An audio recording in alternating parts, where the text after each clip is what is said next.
out in the mountains again. This is where we come to shoot photos pretty often. We stayed at a beautiful cabin last night. To start 2019, I thought I'd do an AMA Q&A thing. You guys submitted on Twitter and Instagram, and I'm gonna try to get through as many as I can. First question, do you shoot zoom or prime lenses? I used to be really into primes for a while, and I bought quite a few of them. Like I probably bought more primes than I needed. A lot of those don't get used now. Most of the time I'm carrying around my 24 to 70 2.8. That's my primary stills lens for almost everything. And then I also usually have the 70 to 200 2.8 IS in my bag.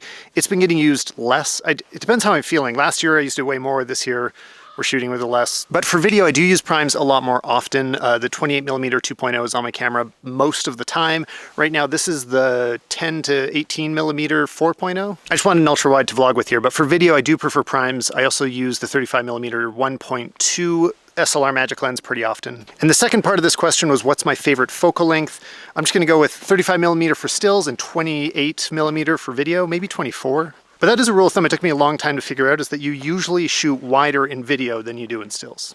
Next question, is there a feature on Android or Windows devices that you wished existed on Apple devices? Absolutely. The biggest one, okay, no wait, there's two biggest ones. First of all, being able to move icons around arbitrarily on the screen, that should have been there years ago. Someday this will happen. Another big one is being able to access the camera with the physical buttons. So on Android, you double tap, and this is a big deal when you're wearing gloves. So like when I'm skiing, it's actually way harder to take photos with my iPhone. I kind of sometimes just bring a Samsung or Google just to take photos on the hill. I don't see any solutions to this with iPhones. I don't think it will happen, but it's actually really useful for photographers. Next up, do you have any fashion tips? I don't really love to give precise fashion tips, but I do have a piece of laundry advice that directly impacts your fashion. So even if you're buying the most beautiful, expensive clothes in the world, if they start wearing out, they start looking bad. So you want to keep your clothes as fresh as possible. The trick might seem a little counterintuitive, but all it is wash your clothes less often. I'm sure a few of you are saying that's impossible, like my clothes smell terrible if I don't wash them every day. Basically, wash yourself more often so that your clothes don't need to be washed as much. And if you're going to be doing something that gets you sweaty or makes your clothes dirty, just make sure you're wearing bad clothes. Because the biggest thing that will destroy your clothes is the laundry machine. And even worse than that is actually the dryer. But seriously, if you just try to go a few more wears without washing your favorite pieces of clothes, they will last you way longer, I promise. Okay, this is a fun one. What's one thing in 2019 that you're excited about that your audience may not be into? The thing on my mind lately is actually microphones. I've been watching a lot of microphone videos and I want to do more tests. And I think it's a much smaller audience for like high quality audio. Right now I'm using the Shure Lens Hopper VP83, which I've never used before. I haven't even heard what this sounds like, so how does this sound? But there's a lot of cool stuff happening with audio right now. I want to test out a few different mics, and especially for my podcast, I want like the ultimate vocal mic. And right now I'm using the Heil PR40, which I like, but I have some problems with it. I think I could do better. And then I also need something for the studio. I have a lot of reverb in there, so I need something specific. All right. One big Lightroom catalog or multiple catalogs for each project, and why?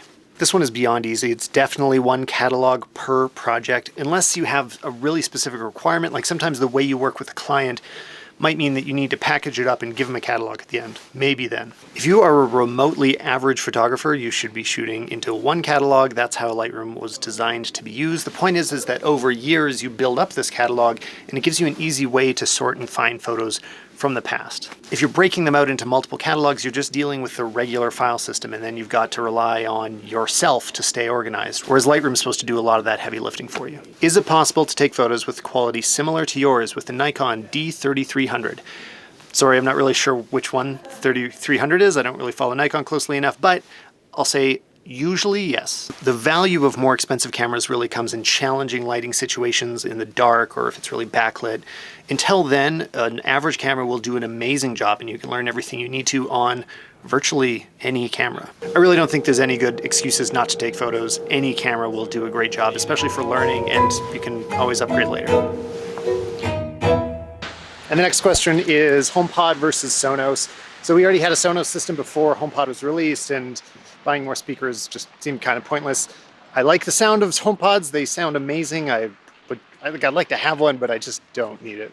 Oh, I've come across an extremely Canadian site. These guys are wearing t-shirts. All right, the sun's going down. It's time to head back to Calgary. All right, more questions. Next up, what is your workflow for shooting, editing your videos, and how much time do you dedicate to creating one? I feel like I don't have a helpful answer to this. I need to kind of reinvent my workflow for creating videos.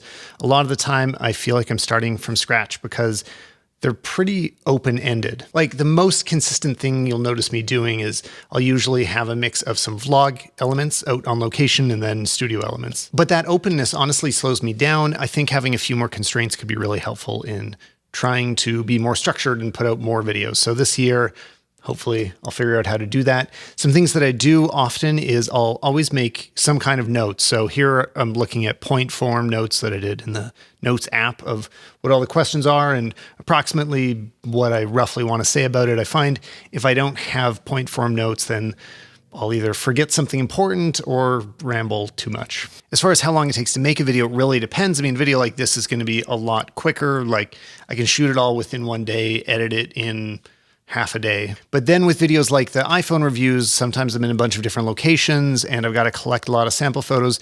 I'll shoot those over 1 to 2 weeks and kind of be editing throughout. Probably the total editing time is 20 hours. It's kind of a guess, but where do you find the background music for your videos?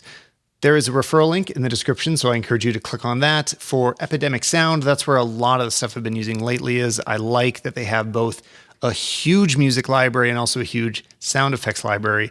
Super helpful. Occasionally I do shop around at some other stock agencies, but lately most of it's been Epidemic. I bought camera gear when I was hype about doing photography and filmmaking as a part-time career. As time moves on, my love for the art has reduced. What should I do? Yeah, I feel a little responsible to answer this one because I do tech reviews online and I talk about gear that I love and I get excited about. I can end up being responsible for things people out there buy. I mean, I know when I'm shopping, I'll watch a ton of YouTube videos before I make the purchase, and those people are influencing my decisions. So if you've gone out and dropped money on some gear that maybe you can't even afford, don't worry, you're not alone. I've been there too. It's happened to me. It kind of all depends on, like, can you say that you really gave it a chance? Because first, you should. Like, I love photography and I think it can be really beneficial to a lot of people's lives. So at least try to have gotten better at it. There's all sorts of training and tutorials you can look at online to do so. But if you've already done that and you feel like you've really tried to progress and you still kind of either don't care or you're frustrated with not growing faster, I don't think you should be forced to stick with this hobby that you chose for yourself. When I was young, I spent a lot of time trying to learn to play guitar, trying to learn to skateboard, and then also trying to learn to play the drums. None of those turned out very well, but somehow photography did stick. But if I hadn't quit some of those other things, I wouldn't have found photography.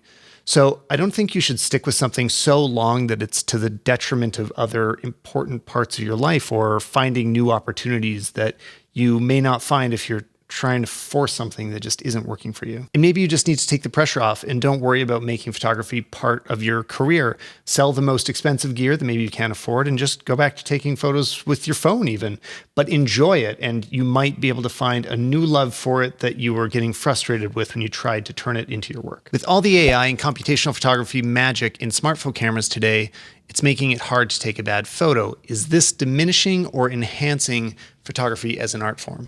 I come from a pretty commercial photography background. So to me, I don't really worry about the art form that much. It's kind of weird to say because I think most people think of photography as art. I never really have. And I know it is to other people. I know there are true artists out there that choose photography as their medium. I don't really think of myself as one of them. But I definitely think that more people taking better photos is only a net positive for the world. I mean, if you look at the analogy of writing, at some point, it was only like religious elites that were able to be educated well enough to be literate. But by having more people able to write, we've absolutely had more high quality writing that you would definitely call art. And this is happening with everything. I mean, at one point, music could only be recorded by writing it down and then it could be pressed into a cylinder. And now it can be, digitally stuck into a microphone and you can do it from home with a home studio. All of these things are moving in a positive direction and that we're all able to express ourselves more thoroughly because technology opens up doors. Okay, last one. Have you always been freelance or have you had to make the jump transition from full-time job to freelance?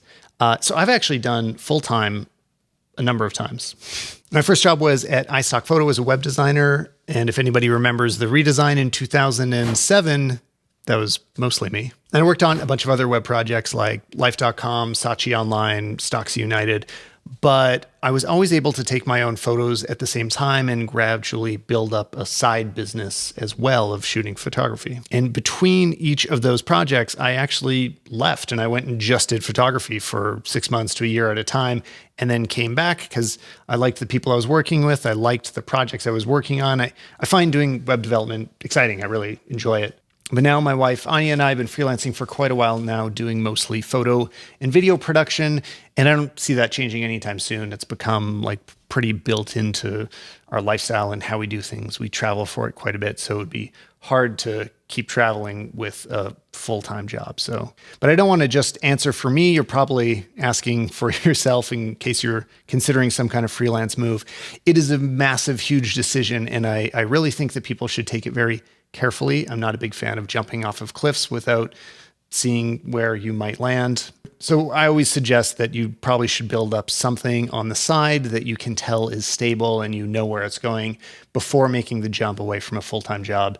This is a much bigger conversation than I have time for in this AMA, but if you listen to the podcast, go to StalmanPodcast.com. It's something that I've talked about in a few different episodes. Well, this was fun. I really appreciate all the questions, guys. And if you want to ask one next time, just come follow me on Instagram or Twitter @Stalman, and I'll see you in the next video.